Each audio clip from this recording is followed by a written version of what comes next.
एकनाथ शिंदेंची शिवसेना असो, अजित पवारांचा राष्ट्रवादी असो किंवा भारतीय जनता पक्ष असो, ह्यांची जी युती राज्यात सत्तेवर आहे, तर राज्य सरकारला कुठलाही धोका या स्थानिक स्वराज्य संस्थांच्या निवडणुकांमुळे होईल असं मला बिलकुल वाटत नाही. पीपल गेट रूलर्स दे डिझर्व. तसं लोकांना जर लाच हवी असेल 5 वर्षांनी, तर त्यांना लाच देणारीच सरकार मिळतील. आणि मराठीत असं आहे की यथा राजा तथा प्रजा, की राजा जसा असतो तशी प्रजा होते. राजा लाच देणार आहे, प्रजा ही लाचच घेते.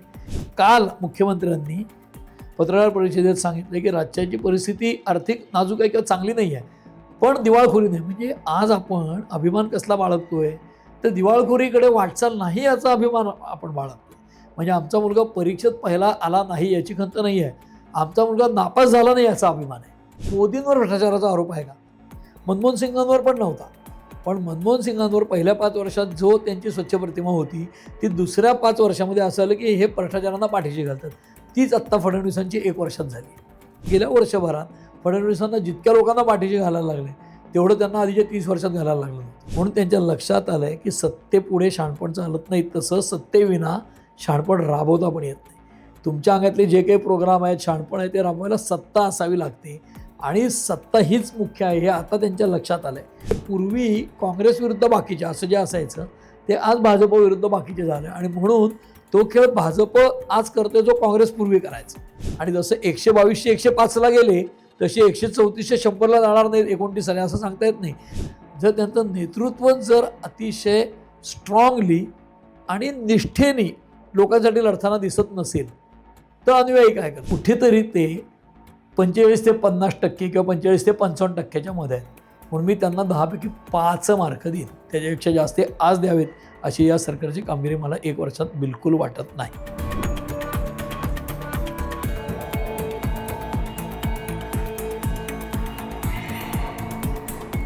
नमस्कार, मी निखिल द पॉलिटिक्समध्ये आपल्या सगळ्यांचं अगदी मनापासून स्वागत.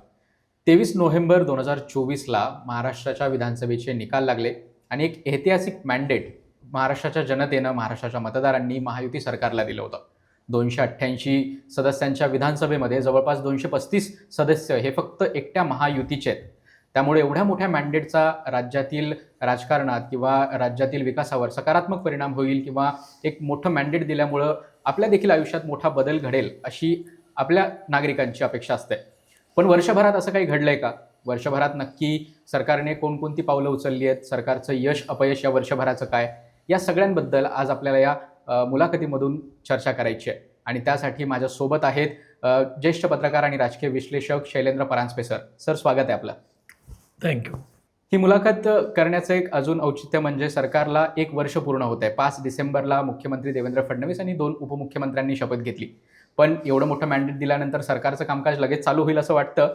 तर मुख्यमंत्री आणि उपमुख्यमंत्र्यांचा शपथविधी 5 डिसेंबरला जरी झाला असला तरी काही काळानंतर म्हणजे 15 डिसेंबरला मंत्र्यांचा शपथविधी, त्यानंतर 21 डिसेंबरला त्यांचं खातं वाटप आणि या मधल्या काळामध्ये एक अधिवेशन पण निघून गेलं ज्याच्यामध्ये हे सगळे मंत्री बिना खात्याचे होते. पुन्हा एका महिन्यानंतर 19 जानेवारीला जवळपास पालकमंत्र्यांचं जे जिल्ह्यामध्ये मंत्री नियुक्त करायचे असतात ते झालं होतं.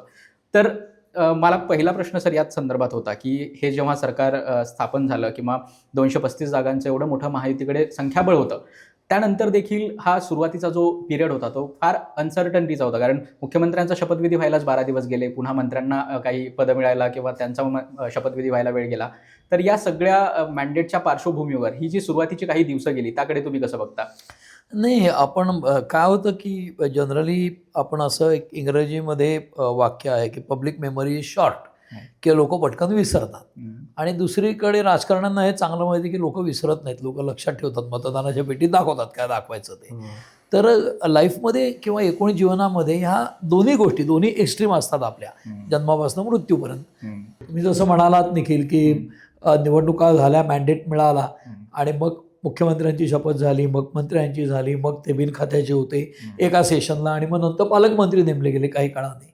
तर मला असं वाटतं की आपल्या एकूण रचनेमध्ये, राज्यामध्ये किंवा भारतामध्ये लोकशाहीतनं ज्या वेळेला मुख्यमंत्री शपथ घेतो त्यावेळेला कामकाज सुरू होतंच. कारण फडणवीस हे काही पहिल्यांदा मुख्यमंत्री झालेले नाहीत, म्हणजे तांत्रिकदृष्ट्या तिसऱ्यांदा शपथ घेतली आणि तसा 5 वर्षाचा कार्यकाळ पुराही केला होता. त्यामुळे त्यांनी इमिजिएटली सगळ्या सचिवांच्या बैठका घेतल्या, कुठल्या खात्यात काय, त्यांना हे सगळं माहिती आहे. कारण जसं आपण नेहमी म्हणतो की कुठलं तरी जनरल नॉलेजचं पुस्तक वाचायचं आणि परीक्षा द्यायची, हे काही बरोबर नाही. माणूस सातत्याने अभ्यास करत असतो. राजकारण हे असं क्षेत्र आहे की त्याच्यामध्ये अचानक उठलो आणि कुठलं तरी जाऊन शहर पाहिलं असं होत नाही. राजकारणी काम करताना अनेक गोष्टी बघत असतात. तसं ती सातत्यपूर्ण त्यांची ती ग्रोथ असते किंवा घसरण असते. असं एकदम घसरला किंवा एकदम एखाद्या क्षणाने होतं काहीतरी, परंतु ते सातत्यपूर्ण असतं असं अभ्यास केल्यावर लक्षात येतं. तसं आता तुम्ही जो प्रश्न विचारला की मुख्यमंत्री झाले, मग मंत्री झाले आणि हे सगळं, तर त्याच्यामध्ये असं होत नाही की कारभाराला काहीतरी वेळ लागला. म्हणजे जे सेशन झालं किंवा विधानसभेचं हिवाळी अधिवेशन मागच्या वर्षीचं आत्ताही चालू आहे. एक्झॅक्ट मागच्या वर्षी अधिवेशन होतं तेव्हा बिनखात्याचे मंत्री होते. पण तरी देखील काही काही गोष्टींची उत्तरं काही काही मंत्री देत होते, कारण त्यांचा अभ्यास होता, त्यांना ते कामकाज माहिती होतं. बरं, दुसरी गोष्ट म्हणजे नोकरशहा उत्तर देण्यासाठी अधिकाऱ्यांच्या गॅलरीत असतात, ते अदृश्य असतात गॅलरीज. म्हणजे विधानसभेच्या कामकाजाच्या तांत्रिकतेमध्ये विधानसभेचं कामकाज जे होतं ते जे निवडून आलेले आमदार आहेत 288, तेच महाराष्ट्राच्या जनतेला प्रतिनिधित्व तिथे करत असतात. त्यामुळे प्रेसची गॅलरी असेल किंवा अधिकाऱ्यांची, या सगळ्या अदृश्य गॅलरीज असतात. तेव्हा त्याचा काही उल्लेख करण्याचं कारण नसतं. पण हे आपल्या प्रेक्षकांच्या माहितीसाठी मी सांगतोय की अधिकारी तिथे असतात आणि जे काही प्रश्न विधानसभेत उपस्थित होतात, एखादी अडचण होते, तर सरकारला अधिकारी पटकन माहिती देतात. तिथे शिपाई लोक असतात जे चिठ्ठ्या आणून देतात आणि मग मंत्री ती तेवढी वेळ मारून देण्याइतकं तेवढी मॅच्युरिटी पॉलिटिकल सगळ्यांकडे असते. आणि त्यामुळे असं होत नाही की मगाशी ज्या मुद्द्यावर आपण होतो की लोक पटकन विसरतात का किंवा पब्लिक मेमरी शॉर्ट आहे का. तुम्ही उल्लेख केला की खूप मोठा मॅन्डेट आहे. तर मॅन्डेट खूप मोठा आहे, मग लोकांना काय मिळालं? तर एखादं सरकार अल्पमतातलं आहे आणि एखादं सरकार बहुमतातलं आहे. तर सरकार अस्थिर असलं तर राज्याच्या एकूण परिस्थितीवर परिणाम होतो, विकासावर परिणाम होतो, हे बरोबर आहे. पण सरकार खूप मजबूत असतानाही ते होतंय म्हणून कदाचित तुम्ही ते विचारत असावात असं मला वाटतंय. कारण गेल्या वर्षभरात आपल्यापैकी कोणालाच सरकार काहीतरी ठामपणे काम करतंय असं दिसत नाही. म्हणजे उदाहरण द्यायचं तर एखादा घोडेस्वार असतो, 3-4 घोडेस्वार आपण पाहिले घोड्यावरनं जाताना, तर आपल्या पटकन लक्षात येतं की हा घोडेस्वार जरा कमी ट्रेंड असावा किंवा हे घोडं मरतुकडं असावं किंवा हा घोडा आणि स्वार दोघे मरतुकडे असावेत किंवा हा घोडाही चांगला आहे आणि स्वारही चांगला आहे आणि त्याची मांड पण चांगली आहे. तर ह्या सरकारमध्ये घोडेस्वाराची मान काही तितकी मजबूत आहे असं दिसत नाही आणि घोडा देखील वांड जरी नसला तरी तो स्मूथली त्या घोडेस्वारांना नेतोय असं दिसत नाही. अशी दोन्ही परिस्थिती आहेत. तर तुमच्या उत्तरामध्ये या सगळ्याची तुलना घोडा आणि घोडेस्वाराशी करून खूप उत्तम सुरुवात झाली आहे. पण या सगळ्या वर्षभराचं जर हायलाईट आपण म्हणूया, तर ह्यामध्ये यश किंवा अपयश या दोन गोष्टींमध्ये त्याची तुलना केली किंवा सरकारची सगळ्यात मोठी उपलब्धी या वर्षभरातली आणि सगळ्यात मोठं अपयश, तर याकडे कसं बघता? काय नक्की सर्वात मोठी उपलब्धी आहे आणि कुठलं सर्वात मोठं अपयश या वर्षभराचं दिसतं? आत्ता काही ठिकाणी व्यंगचित्र येत आहेत की सोशल मीडियावर की एस्पेशली व्हॉट्सअपवर एक खूप चाललं आत्ता. आणि ते कुठलं होतं तर 3 मुलं 3 दिशांना त्यांना कमरेला बांधल्या धोरणे 3 दिशांना ते जातात, इतकी ओढाताण होतीये. पण ते नगरपालिकांच्या निवडणुका, त्याच्यात एकमेकांवरच्या टीका या नेत्यांच्या, याच्यातनं ते होतं असं मला वाटतं. मुळामध्ये राज्य सरकारमध्ये या तिन्ही नेत्यांना एकत्र राहायचंच आहे. म्हणजे एकनाथ शिंदेची शिवसेना असो, अजित पवारांचा राष्ट्रवादी असो किंवा भारतीय जनता पक्ष असो, ह्यांची जी युती राज्यात सत्तेवर आहे, तर राज्य सरकारला कुठलाही धोका या स्थानिक स्वराज्य संस्थांच्या निवडणुकांमुळे होईल असं मला बिलकुल वाटत नाही. हे पहिल्यांदा स्पष्ट करायला हवं. आणि आत्ताचा काळ जो आहे तो सर्वोच्च न्यायालयाने 31 जानेवारीच्या आज सगळ्या निवडणुका घ्या सांगितलंय की ज्या 2017 पासून झालेल्या नाहीत अनेक ठिकाणी. म्हणजे जवळपास 7-8 वर्ष निवडणुका झालेल्या नाहीत स्थानिक स्वराज्य संस्थांच्या, काही ठिकाणी त्याहीपेक्षा जास्त काळ झालेले नाहीत. त्यामुळे जेव्हा लोकल बॉडी इलेक्शन्स किंवा स्थानिक स्वराज्य संस्थांच्या निवडणुका होतात तेव्हा खालच्या पातळीवर म्हणजे जिल्हा पातळीवर, त्यापेक्षा खालच्या पातळीवरचे नेतृत्व, त्यांच्यातले ताणेबाणे, म्हणजे त्यांच्यातलं कोणाशी कोणाचं चांगलं आहे नाही आहे याच्यावरनं ती सगळी राजकीय गणितं बदलतात, समीकरणं बदलतात. आता या स्थानिक स्वराज्य संस्थांच्या सगळ्या निवडणुकांचा विचार जर केला तुम्ही, तर त्याच्यामध्ये हे तिन्ही नेते, म्हणजे तुम्ही बघा विरोधक अतिशय निष्प्रभ आहेत पूर्ण राज्यभर. त्यामुळे या 3 नेत्यांनी, अजित पवार, एकनाथ शिंदे 2 उपमुख्यमंत्री आणि देवेंद्र फडणवीस हे मुख्यमंत्री, म्हणजे आता काहीच नगर परिषद आणि नगर पंचायतीच्या निवडणुका झाल्यात, अजून ग्रामपंचायत झेडपीच्या आहेत, महापालिकांच्या आहेत महत्त्वाच्या निवडणुका. आता या तिघांनी जवळपास 100 सभा ॲड्रेस केल्यात, पब्लिक रॅलीज. म्हणजे तिघांच्यात मिळून 250-300 सभा झाल्या असतील. आणि त्या तुलनेत शरद पवारांचं वय लक्षात घ्या, प्लस त्यांना असलेला आजार, त्यांचं एकूण वय ते 85ला आता पोहोचतात 12 डिसेंबरला. त्याच्यानंतर उद्धव ठाकरे, म्हणजे त्यांना आपण असं जर इंटरव्ह्यूमध्ये आजारी म्हटलं तर ते अंगावर येतील शिवसैनिक, पण ते मुख्यमंत्री असतानाच करोनाचा काळ होता, या कारणाने 2दा मंत्रालयात आले अख्ख्या 2.5 वर्षात. आत्ताही ते कुठे फिरताना दिसतात असं दिसत नाही. बरं, आदित्य ठाकरे काही झंझावाती दौरे करतात असं दिसत नाही.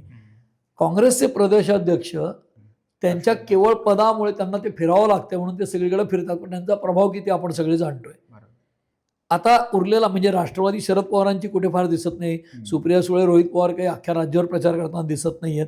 जयंत पाटील दिसत नाहीत. शशिकांत शिंदे फिरले प्रदेशाध्यक्ष म्हणून एनसीपीचे, पण त्यांचा तितका प्रभाव आहे का या नेत्यांइतका, तर हे प्रश्नचिन्ह आहे. तसं आदित्य ठाकरे, उद्धव ठाकरे फिरले नाहीत. शशिकांत शिंदेचा प्रभाव नाही. सपकाळ सगळीकडे फिरतात, त्यांचा प्रभाव नाही. त्यामुळे विरोधक निष्प्रभ असल्यामुळे महायुतीतल्या कुरबुऱ्याने एकमेकांवरची स्टेटमेंट हीच हेडलाईनमध्ये गेल्या 15 दिवसात दिसतील आणि त्यामुळे अशा प्रकारची सोशल मीडियावर टीका होतीये. त्यामुळे 1 वर्षभरामध्ये ह्या तिघांच्यातली भांडणं हाच सर्वाधिक चर्चेचा मुद्दा राहिला आहे. विरोधकांची त्या मानाने चर्चाही झालेली आहे आणि सरकार कसं चाललंय तर सरकारमधली भांडणं सगळ्यात जास्ती पुढे येत आहेत आणि कामकाज जे चाललंय ते रुटीनमध्ये चाललंय. म्हणजे जसं भारतीय जनता पक्षाच्या नेतृत्वातील सरकारं जिथे जिथे सत्तेवर येतात तिथे तिथे इन्फ्रास्ट्रक्चरची कामं मोठ्या प्रमाणावर होतात.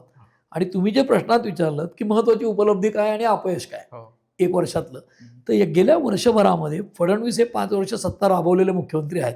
म्हणजे गेल्या अनेक वर्षात कुठल्याही मुख्यमंत्र्यांनी कार्यकाळ पूर्ण केला नव्हता, तो फडणवीसांनी केला. तेव्हा त्यांना राज्याच्या प्रश्नाची जाण आहे. ती 5 वर्ष गेल्यानंतर ते परत सत्तेवर आलेत. त्यामुळे त्यांनी पहिली 5 वर्ष सत्ता जेव्हा राबवली तेव्हा 14 साली 31 ऑक्टोबर 2014ला वानखेडेवर शपथ घेतली. त्यावेळेला पहिला निर्णय त्यांच्या कॅबिनेटने काय केला होता, तेव्हा तो 10 जण मंत्री होते. म्हणजे त्यावेळेला पहिला निर्णय त्यांनी जलयुक्त शिवारचा घेतला होता आणि त्याच्यासाठी 1000 कोटी ठेवले होते. त्याचं कारण काय, तर राज्यामध्ये शेतकऱ्यांची समस्या, शेतीची समस्या आणि दुष्काळाची समस्या ही मोठी आहे आणि एक दुष्काळ महाराष्ट्राला त्यावेळेला साधारण 4 ते 5 हजार कोटी रुपयाला पडायचा. त्याची कॉस्ट साधारण तेवढी होती. हे लक्षात घेऊन शेतकऱ्याला दरवेळेला आपण बोलीभाषेत असा शब्दप्रयोग वापरतो की एखाद्या रोगावरचा इलाज मलमपट्टी हा नसतो, तो कायमस्वरूपी उपाय लागतो. काही ठिकाणी शस्त्रक्रिया लागते आणि काही ठिकाणी मलमपट्टीने भागतं. तर महाराष्ट्राच्या दुष्काळाच्या प्रश्नावर किंवा अतिवृष्टीच्या प्रश्नावर कायमस्वरूपी उपाय काय असेल तर शेतकऱ्याला सक्षम बनवणं आणि त्या दृष्टीने जलयुक्त शिवारचं पाऊल टाकलं होतं. त्यानंतर जे उद्धव ठाकरेंचं सरकार आलं त्यावेळेला या कार्यक्रमाची चौकशी करा, अमुक करा, तमुक करा, हे सगळं सुरू झालं. तसं आत्ता मागच्या वर्षी सरकार आल्यानंतर त्यांनी सिंचनाच्या पातळीवर सुरू केलेली काही कामं, त्याचबरोबर पॉवर सेक्टरमधली कामं, कारण असं की त्यांनी धडाक्यामध्ये सोलर पॅनलचं, म्हणजे आत्ता आपण आज बोलतोय जी काय तारीख आहे 8 डिसेंबर, त्यावेळेला 2 दिवस आधीच म्हणजे 8 दिवसात गेल्या गिनीज बुक ऑफ वर्ल्ड रेकॉर्डमध्ये नाव गेलं महाराष्ट्राचं. कशासाठी, तर एका महिन्यामध्ये 45,000 सोलर पंप ॲग्रिकल्चरचे दिले गेले शेतकऱ्यांना. एका महिन्यात 45,000. तर आज महाराष्ट्राच्या अनेक भागामध्ये आपण म्हणतो की ट्रॉपिकल कंट्री आहे, आपला उष्णकटिबंधीय देश आहे. मग त्याच्यामध्ये सोलर पॉवर मोठ्या प्रमाणावर अवेलेबल आहे. आपल्याला माहिती आहे सातारा जिल्ह्यामध्ये विंड एनर्जीचे काही प्रोजेक्ट्स उभे राहिले, पण त्याच्यातही काही राजकारण इतर भानगडी आहेत. पण सोलर पॉवर आपल्याकडे प्रचंड प्रमाणात आहे आणि त्याचा जर वापर केला तर फडणवीस आज नाही तर आधीपासून हे बोलतात 14-19च्या काळापासून की सोलर पॉवर इतक्या प्रमाणात द्यायची की शेतकऱ्यांना पुरवली जाणारी बहुतांश वीज जी आहे ती सोलरची गेली पाहिजे. म्हणजे थोडक्यात शेतकऱ्याचा शेतीच्या पंपासाठीचा जो खर्च आहे विजेचा तो 0 झाला पाहिजे. ते त्यांचं टार्गेट 2030 पर्यंत असं माझ्या आठवणीप्रमाणे, आता जे आठवतं त्याप्रमाणे. ते जर 4 वर्षामध्ये शेतकऱ्याची वीज मोफत झाली तर महाराष्ट्रावर जे बर्डन आहे ते कमी होईल. हा एक भाग. दुसरीकडे आपल्या सगळ्यांना माहिती आहे की आपण इथे पुण्यात इंटरव्ह्यू करतोय, पुणे, मुंबई सगळीकडे इलेक्ट्रिक व्हेकल्स मोठ्या प्रमाणावर येतात. क्रूड ऑइलच्या रेट्सचा प्रश्न असतो, कारण आपली भारताची सगळी इकॉनॉमी जी आहे त्याच्यात आपण क्रूड ऑइल जे आहे ते इम्पोर्ट करतो. त्याला दुसरा पर्याय आत्ता नाही आहे. एक दुसरीकडे आपल्याला वेगळ्या प्रकारची पर्यायी फ्युएल्स म्हणजे अदर दॅन पेट्रोल ही बघावी लागतात आणि त्याच्यामध्ये सोलर पॉवर हे भारताला असलेलं वरदान आहे की जे मोठ्या प्रमाणावर जर राबवलं तर अनेक गोष्टी त्यातनं साध्य होतील. जसं इलेक्ट्रिक व्हेकलला सुद्धा शहरी भागामध्ये ऊर्जा मोठ्या प्रमाणावर लागणार आहे, म्हणजे विजेची गरज लागणार आहे. शेतीची गरज एका रात्रीत कमी झाली असं होणार नाही आहे. जरी शेतीचं प्रमाण कमी होत असलं, सर्व्हिस सेक्टरचं वाढत असलं तरी शेतीला वीज लागणार आहे.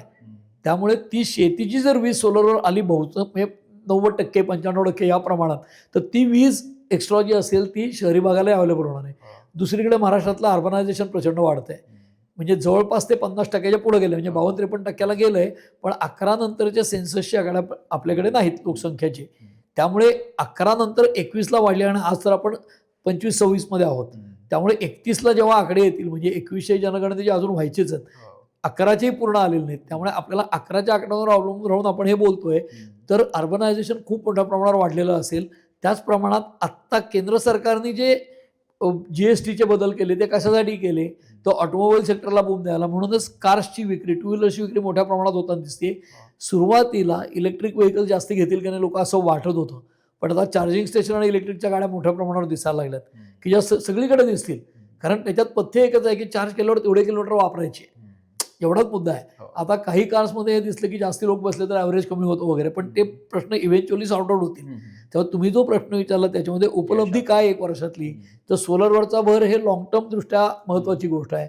शेती आत्मनिर्भर करणं किंवा पाण्याचा पुरेसा वापर होईल, एफिशियंट वापर होईल याकडे लक्ष देणं, या 2 महत्त्वाच्या गोष्टी आहेत. आणि तुम्ही जर असं म्हणालात की अपयश काय आहे, तर लाडकी बहीण योजना जाहीर केली म्हणून हे लोक सत्तेत आलेत. तोच पॅटर्न आपल्याला बिहारमध्ये दिसला. म्हणजे थोडक्यात म्हणजे 80 कोटी जनतेला नरेंद्र मोदी पंतप्रधान सुद्धा सांगतात की आम्ही फुकट धान्य देतोय. तर मला असं वाटतं की आपल्या एकूण कुठल्याही माणसाला जर विचारलं की तुला भीक मागायला आवडेल का, तर त्याला नाही आवडणार.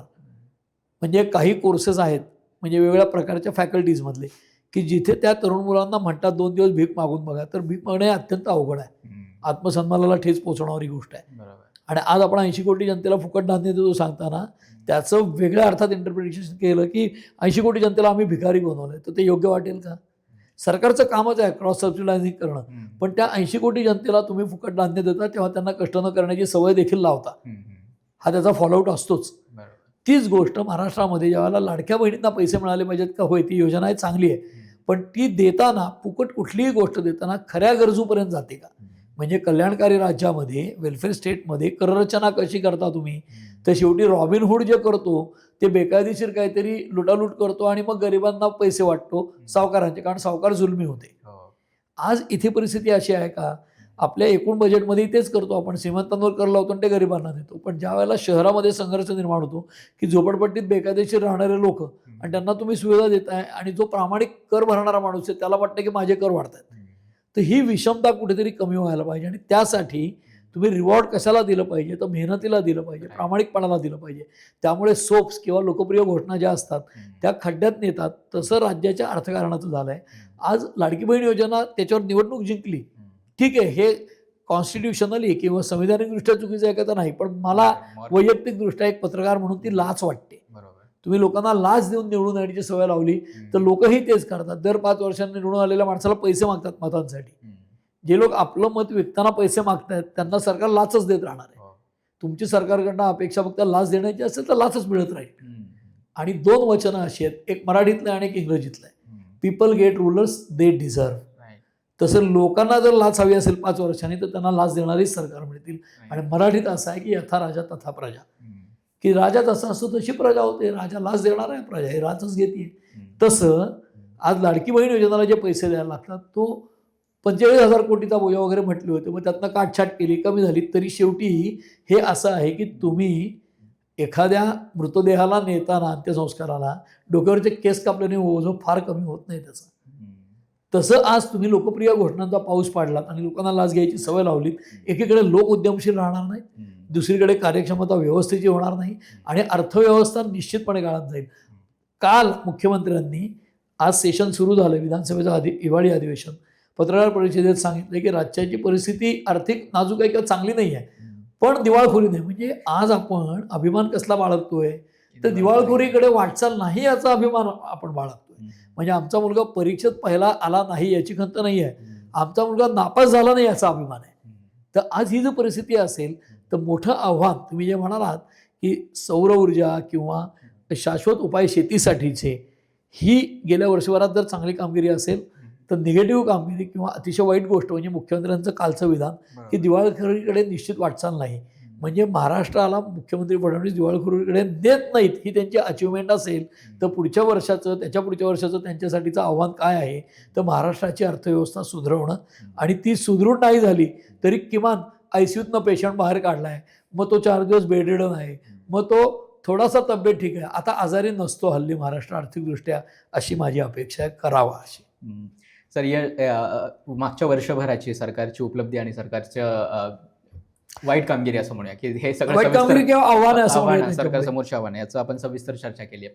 यातून अनेक छोटे मोठे प्रश्न आहेत, पण त्या पूर्वी एक छोटंसं ऑब्झर्वेशन की आपण सोलार ह्याचा उल्लेख केला, सोलार पंपांचा आणि जलयुक्त शिवारचा. मी स्वतः ग्रामीण भागातून येतो, मी स्वतः बघतोय की जवळपास प्रत्येक शेतकऱ्याच्या शेतावर आता सोलार पंप आलेले आहेत. त्यामुळे त्यांचा एकतर ऊर्जेचा खर्च कमी झालेला आहे आणि सोबतच जलयुक्त शिवारमुळे पाण्याची उपलब्धता देखील, ग्राउंड वॉटर लेवल ज्याला म्हणतो, ते देखील वाढलेलं आहे. त्यामुळे हे खरं या दोन योजना पॉझिटिव्ह आहेतच. पण त्यासोबतच आत्ता जे सरकार तुम्ही उल्लेख केला त्यामध्ये की सोशल सेक्टर स्कीम किंवा डीबीटी सारखे डायरेक्ट बेनिफिट ट्रान्सफर सारख्या स्कीम, ज्याच्यामधून किंवा पॉप्युलिस्ट स्कीम, जे निवडणूक जिंकण्यासाठी वापर केला जाणारा स्कीम, म्हणजे सरकारने 1,500 रुपये सरकार देत होतं, त्यांनी स्वतः जाहीरनाम्यात जाहीर केले की आम्ही 2,100 रुपये देणार आणि त्या पुढे जाऊन मग विरोधी पक्षांनी जाहीर केले की आम्ही 3,000 रुपये. तर असं जेव्हा होतं तेव्हा हे एवढं आर्थिक बर्डन सहन करण्याची क्षमता एकतर राज्य सरकारची आहे का? ती नसेल तर मग त्याच्यात काय, कुठल्या क्षेत्रातून ती भरून काढणार? तर बाहेरून FDI आला पाहिजे किंवा इन्व्हेस्टमेंट झाल्या पाहिजेत आणि त्याही होताना मोठ्या प्रमाणात दिसत नाहीयेत. मग अशा वेळी हे सगळं सस्टेन करण्याची किंवा हे आर्थिकदृष्ट्या तग धरण्याची क्षमता आत्ता तरी आपल्या राज्याच्या अर्थव्यवस्थेमध्ये दिसतेय का? आहे ना, निश्चित आहे. त्याचं कारण असं की त्यांची जी राजकारणाची स्टाईल आहे ती मल्टीप्रॉंग थिअरी आहे. ती असं एकच एक मुद्द्यामुळे नाही आहे. म्हणजे फक्त रेवडी दिली म्हणून निवडून आले असं नाही आहे. म्हणजे लाडली बहिणा मध्य प्रदेशची इकडे आयात केली, पण त्याचबरोबर गुड गव्हर्नन्ससाठी त्यांनी ऑनलाईन पोर्टल्स केली. जसं डीबीटीचा तुम्ही उल्लेख केला, मोदींची काय स्लोगन होती ना, खाऊंगा ना खाणे दूंगा. भ्रष्टाचार संपलाय का? नाही. पण कुठेतरी एक इम्प्रेशन तयार झालं आणि मोदींवर भ्रष्टाचाराचा आरोप आहे का? मनमोहन सिंगांवर पण नव्हता. पण मनमोहन सिंगांवर पहिल्या 5 वर्षात जो त्यांची स्वच्छ प्रतिमा होती, ती दुसऱ्या 5 वर्षामध्ये असं आलं की हे भ्रष्टाचारांना पाठीशी घालतात. तीच आत्ता फडणवीसांची 1 वर्षात झाली. 1 वर्षात झाली. म्हणजे 5 वर्ष ते भ्रष्टाचाराला पाठीशी न घालणारे मुख्यमंत्री होते. कधी 2014 ते 19. आज मधली 5 वर्ष पाणी वाहून गेल्यानंतर, पुलानंतर, आज गेल्या वर्षभरात फडणवीसांना जितक्या लोकांना पाठीशी घालायला लागले तेवढं त्यांना आधीच्या 30 वर्षात घालायला लागलं नव्हतं, अशी परिस्थिती. आणि तसं कोर्स करेक्शन मोदींनी आणि भाजपने राष्ट्रीय राजकारणात केलं. तसं आज महाराष्ट्रामध्ये भारतीय जनता पक्षामध्ये अनेकांना हा प्रश्न आहे की निष्ठावंतांना डावललं, बाहेरनं येणाऱ्यांना आम्ही काय करत, सतरंज्या उचलायच्या का? राजकारण, क्रिकेट आणि चित्रपटसृष्टी, हिंदी ही अतिशय क्रूर क्षेत्र आहेत. त्या क्षेत्रांमध्ये जर तुमची लायकी सतरंजी उचलायची असेल तर सतरंजी उचलायला लागेल, खुर्चीवर बसायची असेल तर खुर्चीवर बसायला मिळेल. फक्त अमिताभचा मुलगा आहे म्हणून तो यशस्वी होणार नाही, गावस्करचा मुलगा आहे म्हणून तो खेळणार नाही, तेंडुलकरचा मुलगा फक्त म्हणून खेळणार नाही, त्याला परफॉर्मन्स दाखवावा लागेल. तशी ही क्रूर क्षेत्र असल्यामुळे या क्षेत्रांमध्ये टिकायचं तर तुमच्या हातात सत्ता असली तर आपला अजेंडा राबवता येतो. आणि हे दुधाने तोंड पोळलं की माणूस ताक फुंकून पितो, त्याप्रमाणे भारतीय जनता पक्ष आणि RSS यांचं तोंड दुधाने पोळले 2004 साली.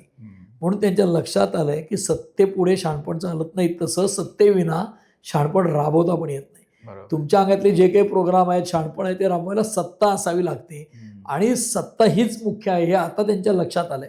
फक्त समाजसेवेने समाज बदलणार नाही, सत्ता कारण खूप मोठ्या प्रमाणावर कारणीभूत आहे समाजात अपेक्षित बदल घडवायला. म्हणून आज अजित पवारला बरोबर घेतल्यावर जे लोक नाक मुरडतात, जे भाजपचे पाठीराखे किंवा कट्टर भाजपचे सांगायचे, आम्हाला ते आवडलं नाही. ते आवडलं जरी नसलं तरी सत्ता आज टिकवायची असेल तर अजित पवार, एकनाथ शिंदे यांना बरोबर घ्यावं लागेल. आणि त्याच्या पलीकडे जाऊन भारतीय जनता पक्ष असो, काँग्रेस असो, शरद पवारांचा पक्ष असो, उद्धव ठाकरेंचा असो, कुठल्याही पक्षाची महाराष्ट्रात ताकद स्वतःच्या बळावर 145 जागा मिळवायची नाही, हे वेळोवेळी सिद्ध झालंय. आणि जर त्या विषयाची परीक्षा घ्या, त्या आगीची परीक्षा घ्यायला भाजप आता गेले तर पुन्हा 19चा प्रयोग होऊन भाजप विरुद्ध बाकी सगळे होऊ शकतं आणि केंद्रातही ते होऊ शकतं. आजही मोदींकडे 240च खासदार आहेत, ते आपल्याला विसरता कामा नये. आणि हे धडे आणि हे कोर्स करेक्शन त्यांनी केलंय. फक्त रेवडी नाही केलं, बाकी अनेक गोष्टी ते कवेत घेत चाललेत आणि सुधारणा करत चाललेत. म्हणून तर आत्ता त्याची परिणती महाराष्ट्रात भारतीय जनता पक्ष बलांड किंवा बलवान पक्ष होताना दिसतोय. तुलनेने बाकीच्या पक्षांची मार्गक्रमणा यशातनं आणखीन यशाकडे अशी दिसत नाही. आपण कोर्स करेक्शनचा उल्लेख केला. आता मला हे कोर्स करेक्शन भाजपच्या एक हाती सत्तेकडे घेऊन जाणारं ठरू शकतं का, असा प्रश्न होता. म्हणजे त्याचं म्हणण्याचं असं कारण म्हणजे एकतर स्वतः अमित शहानी वक्तव्य केलेली की आपल्याला कुबड्या दूर करायच्यात. म्हणजे दुसरं कोण आहे तर एकतर एकनाथ शिंदे सोबत आहेत आणि अजितदादा सोबत आहेत. सध्या भाजपकडे जवळपास 137 आमदारांचं बळ आहे.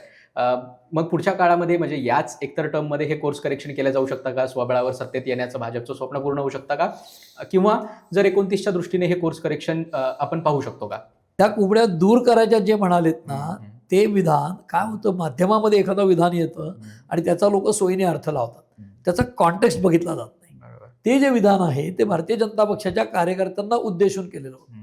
त्यांना माहिती आहे समाजात हे जाणार आहे, पण ते मुख्यत्वे भारतीय जनता पक्षाच्या कार्यकर्त्यांनी विधानसभेची तयारी करताना 29 साली आपल्याला स्वबळावर सत्तेत यायचंय असा अर्थ आहे.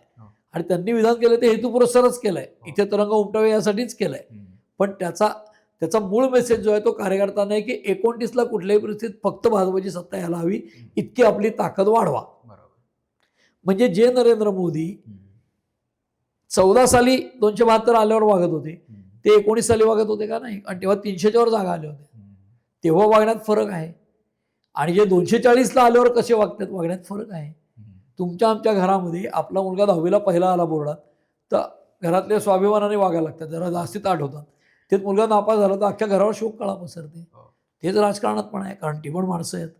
ती माणसं असल्यामुळे त्यांच्या विधानांचे परिणाम, त्यांच्या यशापयशाचे परिणाम त्यांच्या वागण्यावर दिसतात.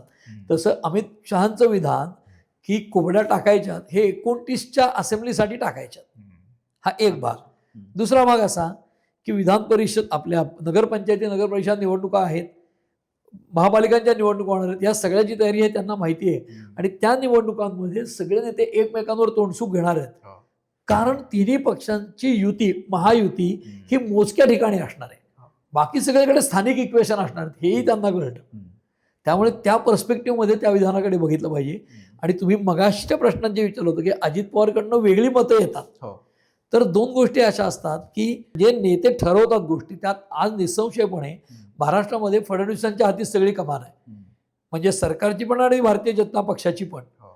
पक्षाध्यक्ष कोणीही असलं तरी फडणवीसांच्या मानाविरुद्ध कुठली गोष्ट महाराष्ट्रातील अशी आत्ता शक्यता नाही, हे अमित शहांनाही कळून चुकलंय. त्यामुळे पक्षवाढीचे कार्यक्रम करतानाही फडणवीसांना डावलून ते करता येणार नाही. पक्ष वाढताना फडणवीस जर मनोमन अजित पवारांना रिस्पेक्ट करत असतील, त्यांचा डायनामिझम, त्यांची क्षमता, आणि दुसरीकडे त्यांना जवळ केल्याने जर शरद पवारांसारखा मोठा नेता खच्ची होत असेल, तर तो जो वोट शेअर आहे तो आपल्याकडे यावा हा प्रयत्न असेल. दुसरीकडे हिंदुत्ववादी मतांपैकी एकनाथ शिंदे जरी आले असले तरी ते जर फडणवीसांकडे कॉम्पिटिटर म्हणून बघत असतील, तर त्यांची कॉम्पिटिशन करताना अजित पवार सारखा समर्थ नेता आपल्याबरोबर आहे हे त्यांना दाखवायला लागेल. बरं, मरता क्या न करता असं ते म्हणतात हिंदीत, तसं मरता क्या न करता या वचनाप्रमाणे एकनाथ शिंदेंना आज चुकूनही सरकारच्या बाहेर जायची मुभा राहिलेली नाही. त्यांच्या अडचणी खूप वाढतील. ते एकीकडे हिंदुत्ववादी म्हणतात, ते बाहेर गेले तर उद्धव ठाकरे दुसऱ्या क्षणाला येऊ शकतात इकडे. हे सगळं आता केलं. म्हणजे पूर्वी काँग्रेस विरुद्ध बाकीचे असं जे असायचं ते आज भाजप विरुद्ध बाकीचे झाले. आणि म्हणून तो खेळ भाजप आज करतोय जो काँग्रेस पूर्वी करायचा. त्यामुळे ते पक्ष फोडतील, पक्षाच्या पक्ष फोडतील, त्यातल्या कॉम्पिटिशन होतील, पण अल्टिमेटली मोठा प्रवाह भाजपचा राहील. ती स्टेज आता आली आहे. फक्त एक हाती सत्तेवर येतील का ते आपल्याला कळत नाही. त्याचं कारण असं, आत्ता विधानसभेच्या निवडणुका होऊन 1 वर्ष झालंय. त्यावेळेला त्यांना 132-33च्या काय जागा मिळाल्या, पण 44 नाही.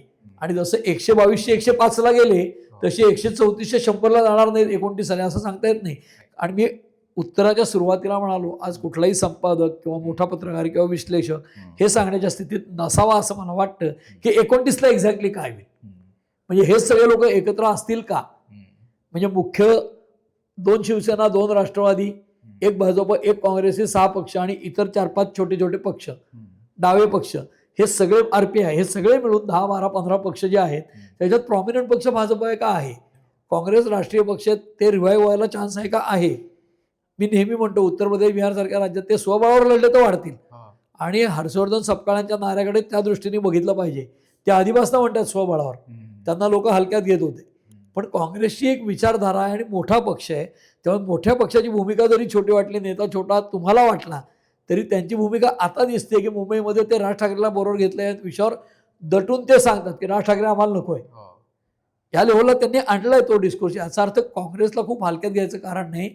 हे मी मुंबई महापालिकेच्या कॉन्टेक्स्टमध्ये म्हणतोय. मुंबई महापालिकेमध्ये काँग्रेस जरी जागा कमी झाल्या असल्या नगरसेवक पदाच्या, तरी त्यांचा 16% वोट शेअर तसाच आहे.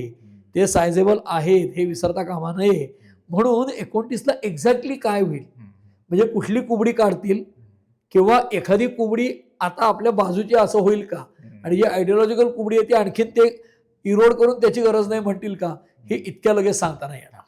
जर आपण गेल्या वर्षभराचा जर आढावा घेतला तर त्यामध्ये असं एक प्रमुख दृष्ट्या दिसून आलंय की जे महायुतीमधले 3 घटक पक्ष आहेत यांच्यातच खूप मोठी स्पर्धा दिसते. कारण विरोधक इतक्या कमी जागांवर आहेत की त्यांच्याकडे खूप काही मोठं असं करण्याची ताकद सध्या तरी दिसत नाही. मग अशा वेळी सत्ताधारीच एकमेकांमध्ये प्रामुख्यानं लढताना दिसत आहेत. आत्ता नगर परिषदांच्या आणि नगरपंचायतीच्या निवडणुका पाहिल्या तिथेही हे सत्ताधारीच एकमेकांच्या विरोधात लढताना दिसत होते. तर या सगळ्या अंतर्गत तणावाचा किंवा अंतर्गत लढाईचा राज्य कारभारावर देखील काही परिणाम होतोय का? आणि मग अशा वेळी पुन्हा मग फडणवीसांवर सुद्धा दबाव वाढतोय का की या दोघांना सोबत ठेवायचं नाही ठेवायचं किंवा कशा प्रकारे पुढे जायचं? 2 आस्पेक्ट आहेत की नगर परिषदांच्या निवडणुका आणि येणाऱ्या ग्रामपंचायती, जिल्हा परिषदा किंवा महापालिका, याच्यात एकमेकांवर टीका केली जाईल काही ठिकाणी.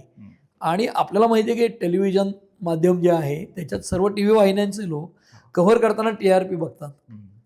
जसं मी म्हणालो, हर्षवर्धन सपकाळ किंवा शशिकांत शिंदे यांचा ऑडियन्स तुलनेने लिमिटेड आहे.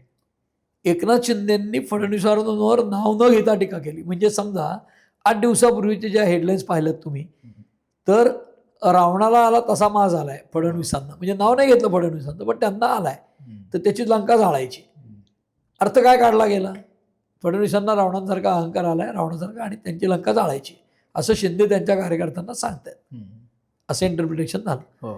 फडणवीसांनी नाव न घेता शिंदेबद्दल काय सांगितलं की आपण मुळात रावण आहोत का? नाही, आपण तर रामाचे भक्त आहोत, आपण लंकेत राहतच नाही, तेव्हा आपली लंका जाळायचा विषयच येत नाही, आपण रामाचे होत तर आपल्या लंकेचा कुठे संबंध आला, असं त्यांनी त्यांना उत्तर दिलं. आता ही खूप चर्चा माध्यमात झाली. आणि तुम्ही जो प्रश्न विचारला की या तिघांच्यात स्पर्धा दिसतीये, अजित पवार या पिक्चरमध्ये आले नाहीत. अजित पवार कधी येतील पिक्चरमध्ये? जेव्हा पिंपरी चिंचवड येईल, पुणे महापालिका येईल, तेव्हा येतील, कारण त्यांचे स्टेक्स आहेत तिथे. तिथे जेव्हा स्टेक्स असतील तेव्हा ते फडणवीसांवर टीका करतील, प्रसंगी एकनाथ शिंदेवर करतील. तेव्हा आत्ता रावणाची लंका आणि आपण रामाचे लोक आहोत ह्या 2 पुरतं मर्यादित न राहता साप, मुंगूस, विषारी साप, जहरी साप, विंचू हे सगळं बाहेर येईल. महापालिका जशा येतील तसं. एकीकडे उद्धव ठाकरे मुंबई महापालिकेत त्यांचं सर्वस्व पणाला लावतील, ते साप, विंचू, अस्वल सगळं करतील. दुसरीकडे फडणवीस करतील, कारण मागच्या वेळेला बाटलीत राक्षसाला बंद करणारे कृष्ण आहेत फडणवीस, असं आशिष शेलार म्हटले होते तेव्हाचे त्यांचे अध्यक्ष मुंबईचे. आता अमित साठवणे तर सुरुवातच केली विजय संकल्प मेळाव्यात की तुम्हाला खान हवाय महापौर का प्रत्येक रस्त्याला मोहम्मद अली रोड हवाय. तर ते पोलरायझेशन पण होईल, जातीय समीकरणाच्या पातळीवर बोललं जाईल, धार्मिक बोललं जाईल, साप, मुंगूस, तुम्हाला जे जे उदाहरणं आठवतील, खेळण्यातली उदाहरणं येतील, प्राण्यांमधली येतील, पक्ष्यांमधली येतील, घोबडांची येतील, सगळी उदाहरणं स्थानिक स्वराज्य संस्थांना येतील. कारण काय, तिथे मुंबई महापालिकेत 3 पक्ष एकत्र असतील. अजित पवारांचं किंवा एकूण शरद पवारांच्या पक्षाचं स्थान तितकं नाही मुंबईत, तरी देखील जे काही राष्ट्रवादीची जुन्या मतं होती त्यात नवाब मलिक मोठे नेते आहेत मुंबईतले, त्यांची मुलगी आमदार आहे, तेव्हा त्यांचा वोट शेअर आहे तो थोडासा जास्त अजित पवारांकडे असेल. बाकी एकनाथ शिंदे हे अपरिहार्यपणे फडणवीसांच्या बरोबर लढतील असं मला वाटतं. तेव्हा ते आत्ता अमित शहाना जेव्हा भेटून आले की ज्या वेळेला त्याच वेळेला म्हणजे दिल्लीत अमित शहाना एकनाथ शिंदे भेटतानाच अजित पवार, तटकरे आणि प्रफुल्ल पटेल हे मुख्यमंत्र्यांना भेटले त्याच दिवशी. कारण काय, हे सगळं बुद्धिबळ चालू आहे. तू प्यादा 2 घरं कर, मी 2 घरं, मग 2.5 घरं, घोडा गेला की माझा उंटा आला, या पद्धतीने हे राजकारण चालू आहे. ते बघायला मजा येते. एक्सप्लेन करायचं असेल तर ती हेडलाईन झाली, अमित शहाकडे गेले की इकडची हेडलाईन आली अजित पवार त्यांच्या भेटीला. अजित पवार पार्थ पवारांच्या प्रकरणाबद्दल बोलायला गेले नाहीत, कारण ते या दोघांना घेऊन जाणार नाहीत. म्हणून इम्प्रेशन काय होतं की अजित पवार आणि फडणवीस यांचं चांगलं आहे आणि एकनाथ शिंदे तर अमित शहाचं खूप चांगलं आहे. पण समजा अमित शहा, एकनाथ शिंदे, अमित शहा, फडणवीस, मोदी, भागवत हे सगळे एकत्र असतील कुबड्या टाकून द्यायला, तर मग एकनाथ शिंदेंना वारंवार अमित शहाकडे जाणं, तक्रारी घेऊन इकडच्या, हे थोडंसं त्रासदायक होईल. म्हणजे एखाद्या वर्गातली 2 मुलं भांडली आणि मास्तरांकडे गेली, आमचं भांडण सोडवा, तर त्यांच्यात ते सुटत नाही म्हणून मास्तरांकडे जावं लागतं ना. आणि मास्तरांच्या लेवल नाही सुटलं तर सुपरवायझरकडे जावं लागतं. मग ह्याच्यामध्ये ती हायरार्की जी क्रिएट होते त्याच्यात अमित शहा निसंशय मोठे नेते आहेत. पण इथे फडणवीस आणि शिंदेचं जमत नाही हे लोकांच्या समोर येतं एकीकडे. आणि तुम्ही म्हणाला तसं राज्यकारभारावर परिणाम होतो का, तर स्थानिक स्वराज्य संस्थांच्या निवडणुकांमुळे ते एकमेकाच्या उरावर बसतील. हा शब्द वाईट वाटेल शब्दप्रयोग, पण अक्षरशः उरावर बसतील काही भागांमध्ये महाराष्ट्राच्या, सगळीकडे होणार नाही. आणि युती होईल ती मुंबई महापालिकेसाठी होईल, कारण तिथे भाजपची गरज आहे. त्यांना काही करून शिवसेनेकडनं BMCची मुंबई महापालिका जी आहे ती जिंकायचीच आहे. तिथे तर सगळी कॉम्प्रोमाइज करतील आणि ती जिंकायचा प्रयत्न करतील. राज्यकारभारावर परिणाम होतो का? मला असं वाटत नाही, कारण शिवसेनेचे मंत्री बहिष्कार टाकला कॅबिनेटवर. असं जेव्हा सांगितलं त्या बैठकीला अजित पवारांच्या गटाचे 4 मंत्री नव्हते, पण तशी बातमी आली नाही, कारण इम्प्रेशन काय यांचं पटत नाही आणि यांचं छान पटतं. तर अनेकदा माध्यमातही TRP बघून इम्प्रेशनवर अशा गोष्टी होतात. आणि त्याच्या पलीकडे जाऊन जर सांगायचं उलगडून तर राज्यकारभार करताना हे तिघही एकत्र असतात. म्हणजे एखाद्या दुकानामध्ये दुकानदार 2 भाऊ असले सख्खे, तर एक गिरायकाशी अतिशय सॉफ्टली वागतो आणि एक जरा कर्टली वागतो. मग गिरायक सॉफ्टली जर वागतो त्याच्याकडनं थोडे कन्सेशन मिळवायचा ट्राय करतात, पण दोन्ही भावांचं ठरलेलं असतं की कन्सेशन मॅक्झिमम किती द्यायचं, त्यामुळे व्यवसाय त्यांचाच वाढतो. तसं ह्या तिघांचं राज्य सरकार जे आहे ते व्यवस्थित चालणार आहे, पुढचीही 4 वर्ष ते चालेल असं मला वाटतं. फक्त भांडणं कुठे असतील तर स्थानिक स्वराज्य संस्थांच्या निवडणुकात, आणि ती विभागणी झाली आहे. म्हणजे कौरव पांडव मिळून 105 गंधर्वांची, पण अदरवाईज एकमेकाशी भांडतील. तसं सरकारमध्ये एकमेकाशी भांडतील आत्ता स्थानिक स्वराज्य संस्थात, पण राज्य सरकार म्हणून कारभार करायचा असेल तेव्हा तिघही एक असतील.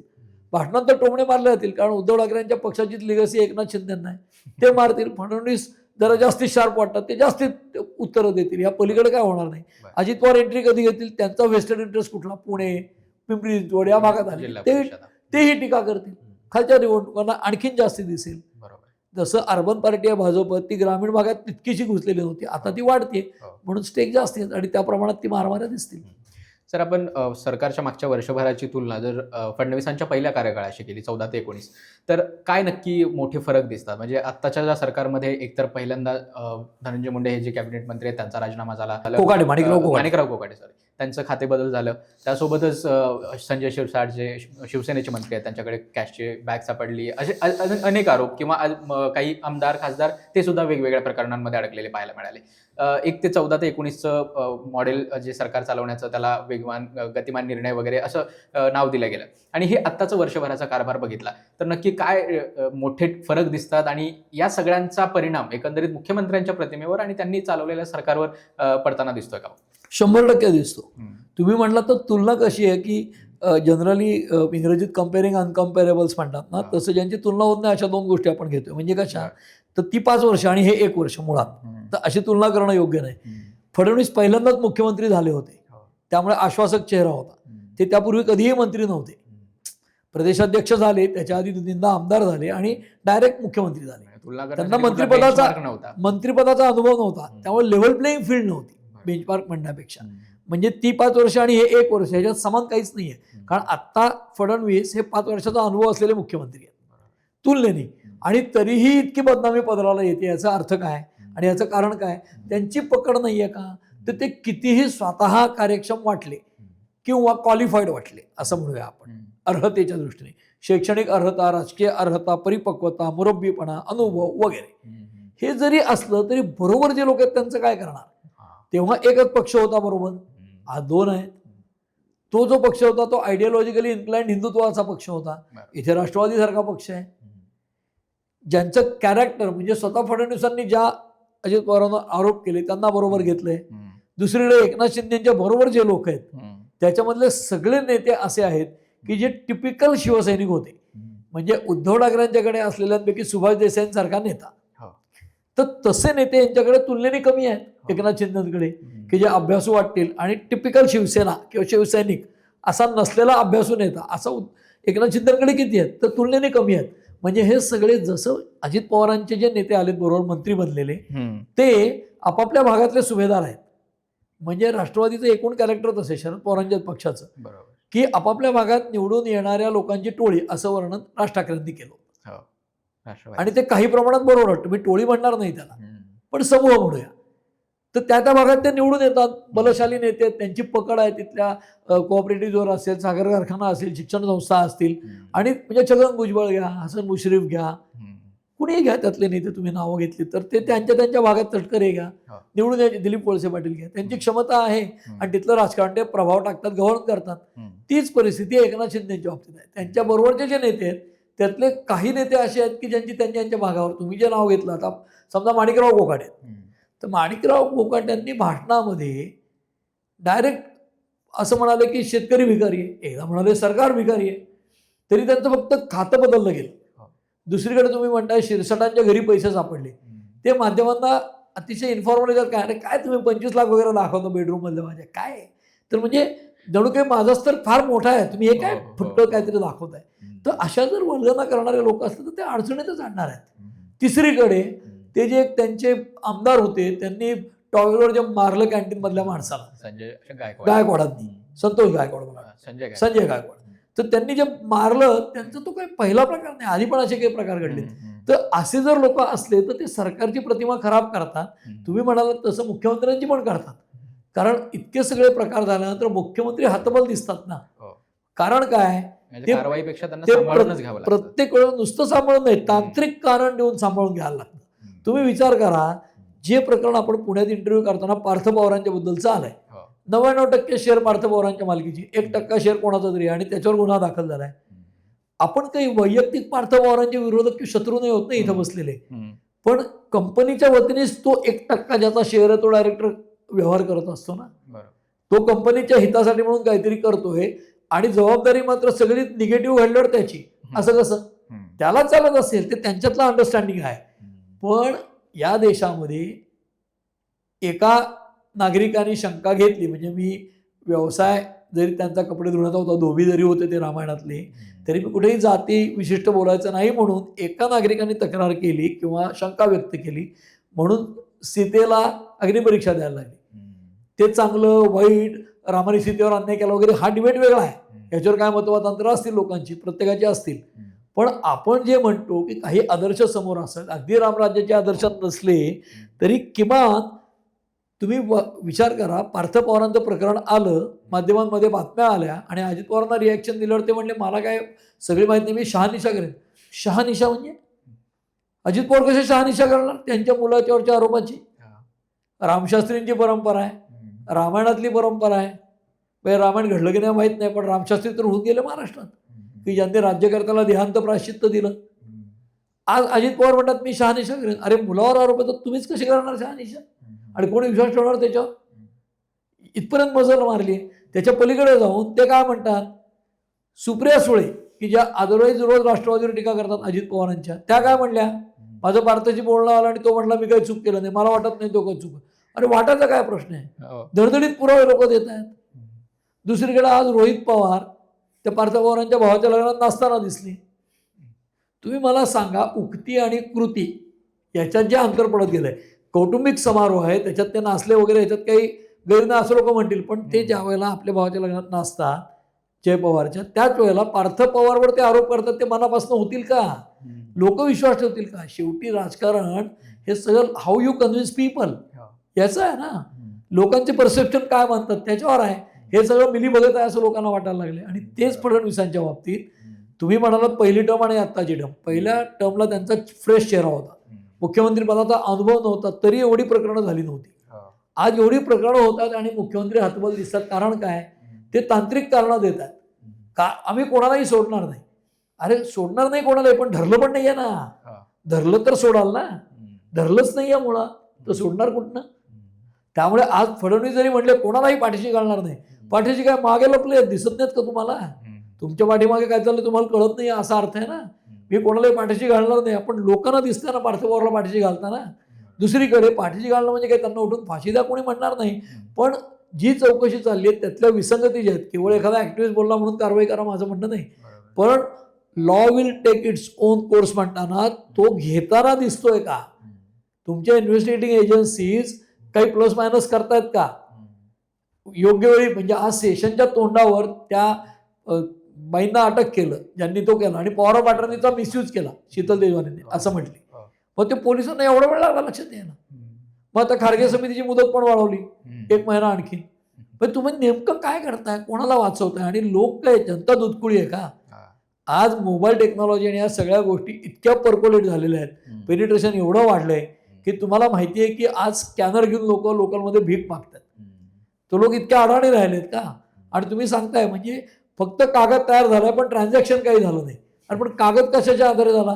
त्या अधिकाऱ्याला काही झोपेत स्वप्न पडलं आणि त्यांनी कागद तयार केला. आज पार्थ पवारांच्या कंपनीच्या वतीने 4 लोक जाऊन तिथं आज जाऊन धमकावून आले लोकांना. मग कोणाला होणार? ज्यांनी धमकवलं ते सीसीटीव्ही बघून त्यांच्यावर गुन्हा होणार. आणि त्यांचा काही संबंध नाही असं हे चित्रपटाला म्हणजे चित्रपटात सुद्धा नसतं इतकं फिक्शन व्हायला लागलं आता वास्तवात. मग अशा वेळेला फडणवीसांची इमेज 14ची आणि आत्ताची तुम्ही तुमचा प्रश्न होता तर सांगा तशी राहिली आहे का? नाही.